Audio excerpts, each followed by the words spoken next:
বিষধর সাপের কামড়ে মৃত্যু হল গোঘাটের ব্রজমোহনপুরে ১৫ বছরের স্কুল ছাত্রীর।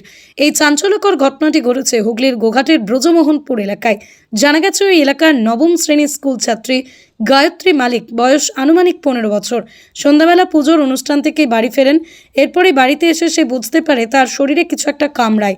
এরপরই জ্বালা যন্ত্রণা শুরু হলে পরিবারের সদস্যদের জানান। পরিবারের সদস্যরা তাকে প্রথমে ঠাকুর মন্দিরে নিয়ে যায়।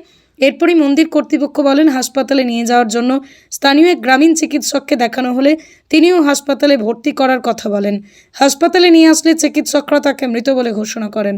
প্রাথমিক অনুমান বিষধর সাপের কামড়েই তার মৃত্যু হয়েছে। এই ঘটনায় এলাকায় ও পরিবারে নেমে এসেছে শোকের ছায়া। 24 আওয়ার্স আরামবাগের রিপোর্ট।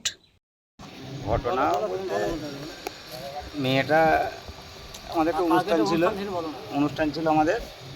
এবার জল ফল মন্দির অভিষেক ছিল আমাদের। জল ফল আনতে গেলে, রবিবারে জল আনতে গেলে সোমবারে জল এনে ঠাকুর মন্দিরে ঢালাঢালি করেছে।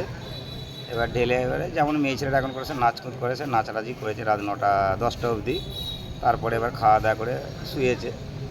এবার শোয়ার পরে এবারে শোয়ার সময় বিছনাতে কামড়িয়েছে নাকি পৌনে একটা সময় বাথরুম করতে গেলো, মানে বাড়িতে বাথরুম নাই, বাইরেতে বাথরুম করতে গেলে এবার সেখানে কামড়িয়েছে নাকি বাড়িতে কামড়িয়েছে সেটা জানা যায়নি।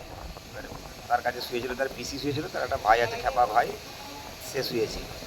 এবার আমরা ওখান থেকে ঠাকুর মন্দির দিয়ে গেছিলাম, ওই পাশের গ্রামে থেকে ঠাকুর মন্দিরে সেখানকে নিয়ে যেয়ে সেখানে তারা বললো সঙ্গে সঙ্গে হসপিটালে ভর্তি করতে।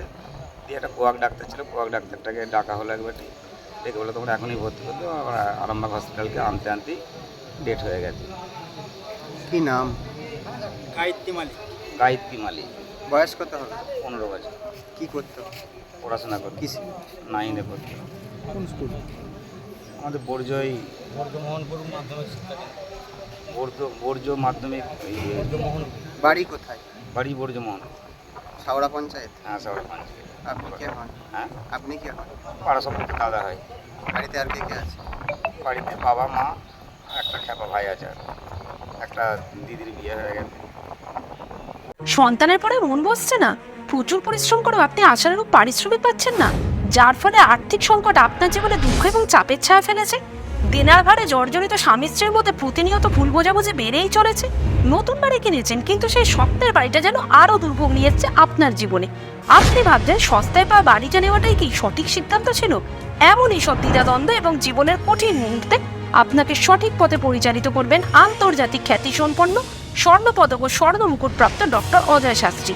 তিনি শুধু আপনাকে পথই দেখাবেন না, আপনার জীবনে সত্যিকারের সুখ, শান্তি, ঐশ্বর্য, অর্থ যেন সঠিক সময় আপনার কাছে পৌঁছে দেয় সেই দায়িত্বও নেবেন।